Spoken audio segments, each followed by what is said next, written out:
Dan aset yang gue mau bahas di sini adalah Bitcoin. Ini bukan risetnya Multi, ini risetnya BlackRock ya. 60-day return, S&P minus 8, gold 7%, Bitcoin 26%, dia menang. Ya. COVID, Bitcoin turun paling jauh ya. Tapi lihat, ini kan 10 hari nih. Setelah 60 hari, dia paling tinggi. Ya, COVID. 2020, US election. 7%, minus 1, 19%. Dan setelah 60 hari, 131%. Menang dia. Rusia menginvasi Ukraina.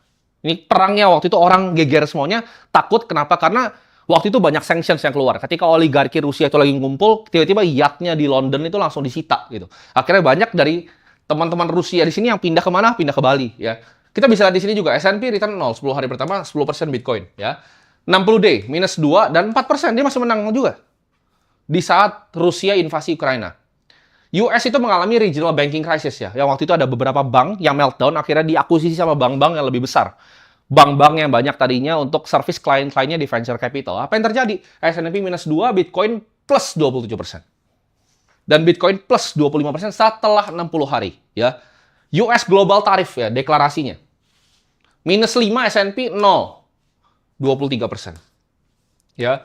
Jadi secara data, 60 day return BTC setelah krisis kita sebutnya, geopolitik, itu menghasilkan return terbaik. Ya, jadi aset pertama yang menurut gue bagus di saat krisis seperti ini adalah Bitcoin. Ya, kita sekarang mikir, ya, ketika Iran sekarang lagi krisis, ini eskalasi tahun 2020 ya, tapi kan sekarang kita lihat eskalasi lagi. Ketika Hormuz itu mau lewat kapalnya, Iran mintanya bayar pakai apa? Betul, dia minta bayar pakai Bitcoin. Ya. Jadi orang banyak yang nyinyir ya kan, ini aset scam dan lain-lain. Ketika itu terjadi, semuanya terdiam ya. Kalian nonton semua kan kemarin di berita nasional, ya. Iran mintanya bayar pakai Bitcoin.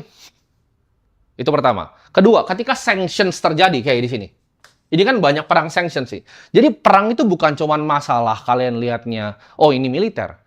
Perang itu ada yang lebih kompleks, yaitu segi ekonominya. Jadi perang itu ekonomi. Ya.